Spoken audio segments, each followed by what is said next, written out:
소유자와 점유자의 간에 우리나라에서는 기본적으로 그 힘의 균형이 일방적으로 그 소유자에게 기울어 있었는데 이거를 이제 균형 상태를 회복하는 데 상당한 기여를 할 것으로 생각을 합니다.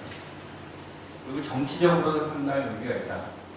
왜냐 그 임차인들이 계속 3.2년 만에 한 번씩 떠돌아다니면 지역사회에서 자기 목소리를 낼 수가 없어요. 계속 떠돌아다니기 때문에 마이그런트거든요. 그런 상태에서 자기 주변의 생활 문제, 지역 정치 이런 부분에 참여해가지고 어떤 의견을 낸다, 지속적으로 낸다, 이걸 기대하기 어렵습니다. 근데 이 한 곳에 계속 거주하게 되면 지역 주민으로서 지역 행정 이런 부분에 참여할 기회들이 생길 것이다 라는 점에서 지역 사회가 좀 달라질 것이다. 지금까지 소유자에 의해서 과대대표됐던 그 어떤 지방 행정 이런 부분의 어떤 그 거버넌스 자체가 바뀔 수 있는 어떤 계기들이 될 것이다 이렇게 기대를 합니다. 개정이 어떻게 됐는지 과정을 앞서 좀 말씀드렸기 때문에 이제 언론에서 핫 이슈들이 많죠. 이게 되냐, 안 되냐, 많은 얘기들이 있어서 주택임대차보호법에 개정된 그 내용들 특징과 그다음에 향후 조례 제정 이런 부분들을 좀 말씀드리겠습니다. 계약갱신 요구권이 입에 찬스 것처럼 됐어요. 그래서 딱 한 번 쓸 수 있는데 지난번 그 전에 이제 계약갱신을 계속 해왔어도 이번 법 개정 후에 다시 묵시에 갱신이 되면 그 다음에 다시 한번 이거 아껴서 또 쓸 수 있다. 이런 측면에서 좀 임대료가 좀 안정돼 있고 계속 묵시 갱신이 이루어질 수 있는 그런 그 주택들의 유형이나 이런 부분, 지방 도시들 같은 경우에는 갱신 요구권 먼저 쓰지 말고 좀 기다렸다가 묵시에 갱신이 되는지 기다려서 만약에 그때 임대인이 갱신 거절을 하거나 임대료를 많이 올려달라고 요구하면 그렇게 안 하면 갱신을 안 해주겠다 이렇게 하면 그때 갱신 요구권을 행사할 수 있을 것 같아요. 그런 전략으로 임차인들이 좀 효율적으로 갱신 요구권을 행사했으면 좋겠습니다. 그리고 그걸 좀 안내를 많이 해야 될 것 같고요. 그 다음에 이제 매매가 좀 잦은 지역이나 이런 부분에서는 이제 이거 계속 주택을 매각하려는 어떤 부분이기 때문에 이것과 관련돼서 임대인이 좀 들어와서 살겠다, 새로 이제 매수인이 들어와서 살겠다 이런 어떤 노력을 할 가능성이 있습니다. 그래서 그것과 관련된 잦은 분쟁이 또 예상되기도 합니다. 그래서 그 경우에 대비해서는 임차인이 계약갱신 요구 기간이 되면 잽싸게 갱신 요구권을 행사해가지고 갱신 요구가 된 상태에서 그 지위를 임차인, 새로운 매수인이 승계하게끔 하면 그 부분에서 주거 보장 같은 것들도 조금 더 원활해지지 않을까 싶습니다. 5% 상한제와 관련된 부분의 좀 특징을 보면 이 5% 상한을 정하면서도 시도의 사정을 반영해서 지방자치단체가 이걸 조례로 따로 정할 수 있게 했다. 이 부분은 이제 아까도 말씀해 주셨지만 임대차 행정의 지방화를 촉진할 수 있는 상당히 중요한 결정이었다고 생각을 합니다.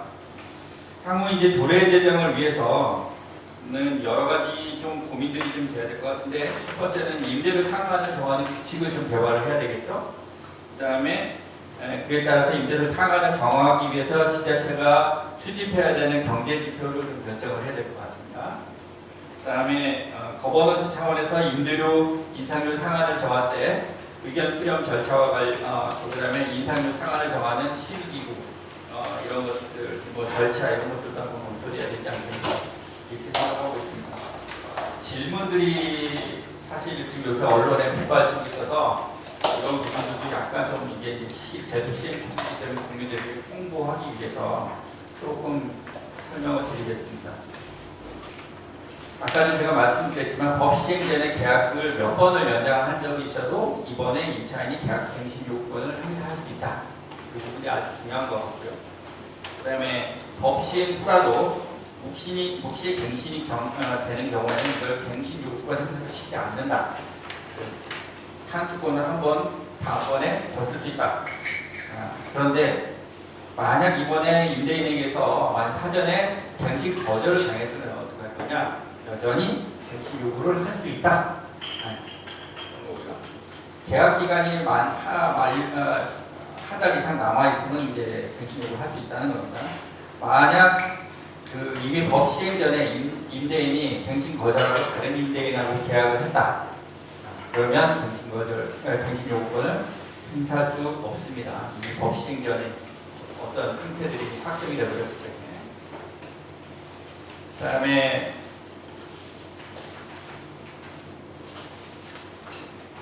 집주인이 들어와서 살겠다 이렇게 하면서 이제 2회 연장을 해달라고 하는데 집을 이제 갱신 거절을 했어요.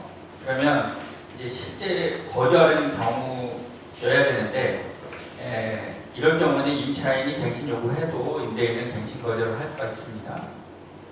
근데 이제 이 부분에 대해서 상당히 좀 오해들이 많은 것 같아요.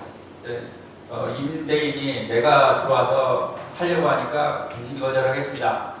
이렇게 하면 갱신 거절이 그냥 되는 줄로 생각하는데 그게 아니고 실제 거주하려는 경우여야 된다는 겁니다. 그러니까 임대인이 상황이 실제 거주하려는 경우에 그런 상황이 객관적인 상황이 아닌데 그런 이야기를 하면 말로만 해가지고 갱신 거절이 되는 게 아니고 정당한 사유가 있는 게 아닙니다. 예를 들어 임대인이 예를 들어 지방에 임대주택이 있는데 자기가 거기 내려와서 살 것도 아닌데 내가 내려와서 살겠다. 그렇게 얘기하면 그게 사실이 아닐 가능성이 꽤나 높잖아요. 그 다음에 자기 거기 그 도시의 생계도 아무것도 없는데 거기 와서 살겠다. 이런 거는 이제 사실 아닐 가능성이 높은 거죠. 그 다음에 예를 들어 임대인이 지금 자기 직장하고 가까운 집이 가까운데 굳이 먼 데로 와가지고 예를 들어 살겠다고 하든지 또는 거기 자기가 살고 있는 곳이 예를 들어 굉장히 학교도 좋고 자녀도 지금 거기에 학교 다니고 있는데 굳이 먼 데 와가지고 이사하겠다. 이런 식의 뭔가 이게 사실과 다를 것 같은 그런 사정들이 있으면 적극적으로 임차인들이 그거 사실 아니지 않냐 증명해라. 이렇게 요구를 해서 갱신 요구를 계속 하는 것이 바람이 크고요. 그때 만약에 임대인이 진짜 살려고 했어 이렇게 하면 분쟁이 생기겠죠. 그러면 임대차 목적물 반환 청구 소송을 해야 될 겁니다. 그렇기 때문에 이제 피고가 되는 임차인은 갱신 요구 기간 중에 갱신 요구를 했다는 점만 증명하면 됩니다. 그리고 임대인은 갱신 거절 사유를 증명을 해야 되기 때문에 실제 거주하려는 경우임을 증명할 수 있는 여러 가지 자료들을 제출해서 승소를 하도록 노력을 해야 됩니다. 이렇게 좀 이게 균형이 어느 정도 잡혀 있다라는 말씀을 좀 드리는 거고요. 갱신 거절을 하면 이제 실제로 살아야 되는데 이 임대인이 정당한 사유 없이 그 2년 기간 중에 다른 세입자를 들인다. 이러면 이제 손해배상 청구를 받을 수 있다는 겁니다.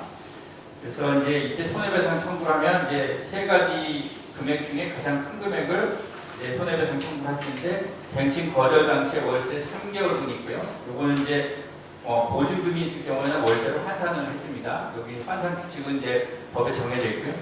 그 다음에 임대인이 새로운 임차인에게 받는 임대료하고 종전 임대료의 이를 각 월세로 계산해가지고 차액 2년치를 임차인이 청구할 수도 있게 하고 있습니다.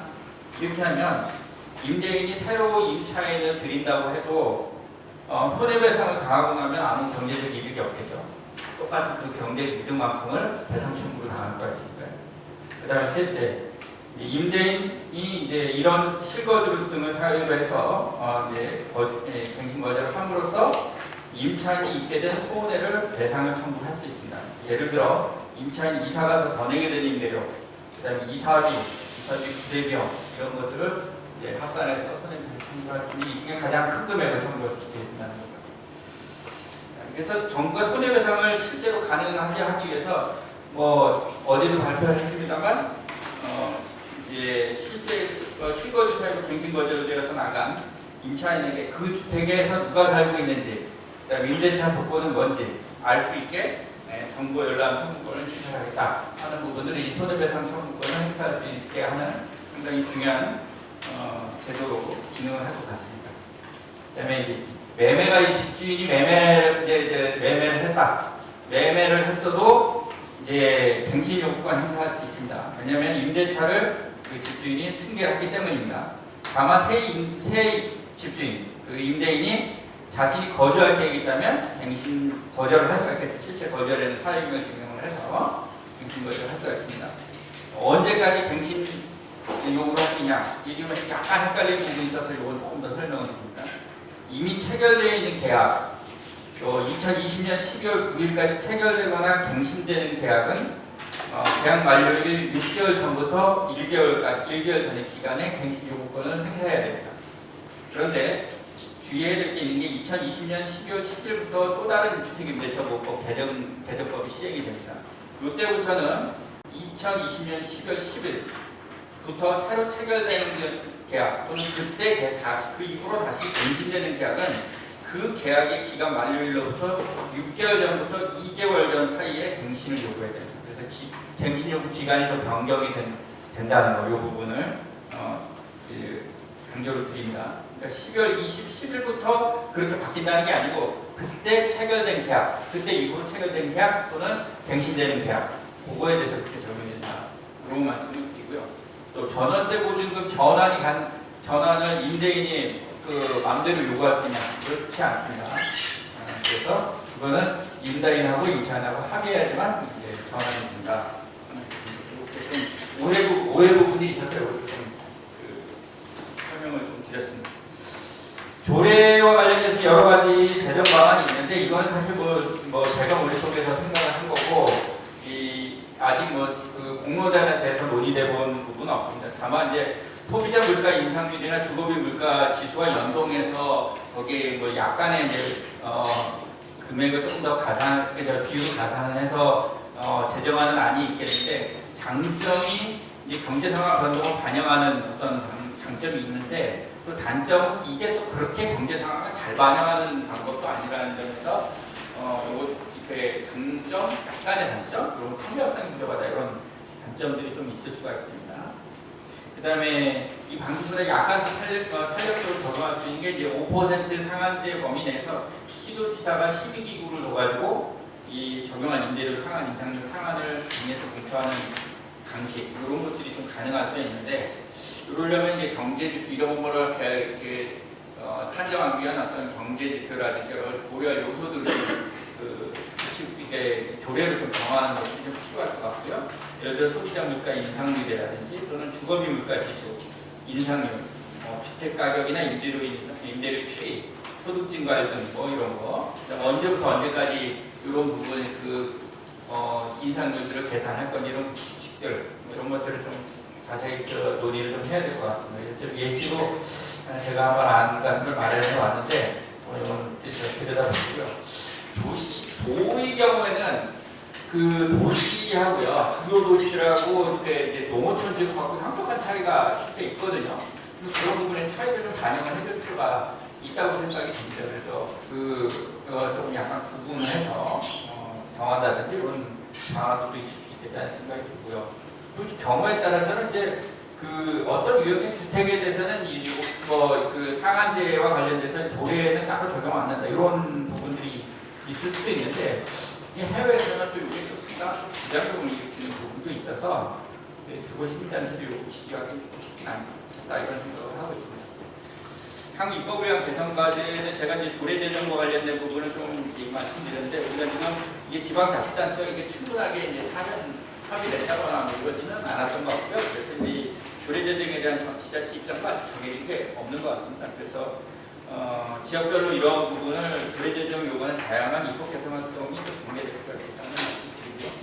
계약갱신의 수가 이건 좀 아쉽게도 이제 한번 이제 아까도 얘기한 차치권 한 번 행사하는 걸로 이렇게 됐기 때문에 갱신 횟수를 좀 확대할 수 있도록 하는 어떤 그런 입법 개선. 특히 이제 아파트 거주 임차인들이 대체로 이제 그 젊은 층에서는 아동 학력기나 이런 걸 고려해서 한 6년 정도 돼야 되지 않나 이런 그게 상당히 많거든요. 그래서 한번 그런 부분들 좀 더 반영을 하는 부분이 있어야 될 것 같고 그 이상의 또 개선이 바람직하지 않나 그렇게 생각을 합니다.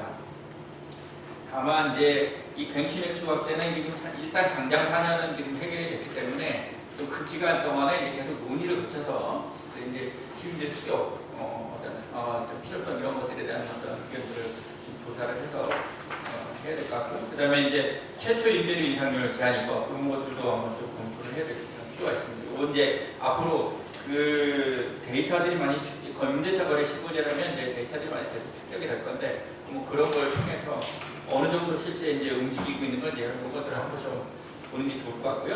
그 다음에 이제 공공임대주택 공급 확대로 우리가 계속 촉구를 해야 되겠습니다. 그래서 그 주택임대차 보호법 개정만으로 이게 다 뭐 무슨 문제가 일거에 해결되는 만병통치약이 아니다.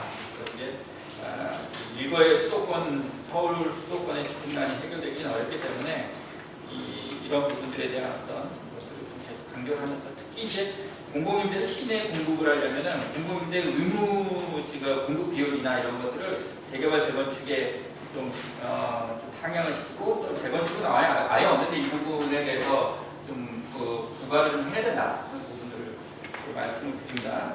그리고 이제 현행 조합이나 시공사 중심 정비 사업 모델을 가지고는 한국 도시재 생각결합한 이 사업을 타결하기 어렵거든요. 그래서 이 모델 자체에 대해서 좀 전면적으로 손질을 좀 해야 되는 게 아닌가 하는 생각을 하고 있습니다. 그래서 공공주동 재개발 재건축이 좀 중심 모델로 이렇게 등장할 수 있도록 이렇게 좀 체제를 좀 정비를 좀 해야 되겠다. 그리고 공공기관 지방 이전 및 국공유주들을 다 활용하도록 하고, 그다음에 신도시 개발은 자금제가 억제를 하되 불가피하게 신도시가 추진이 되는 경우에 공공임대주택, 공공 분양을 좀 중심으로 주택의 공급이 이루어지도록 하고, 출퇴근 전에는 전쟁을 벌여야 되는 베드타운으로 이렇게 자꾸 만들면 이 도시 품질, 그다음에 향후의 발전 이런 것들이 굉장히 어렵기 때문에 일자리가 그곳에 있는 자족도시가 되도록 그렇게 하는 것이 바람직하겠다 하는 말씀을 드립니다.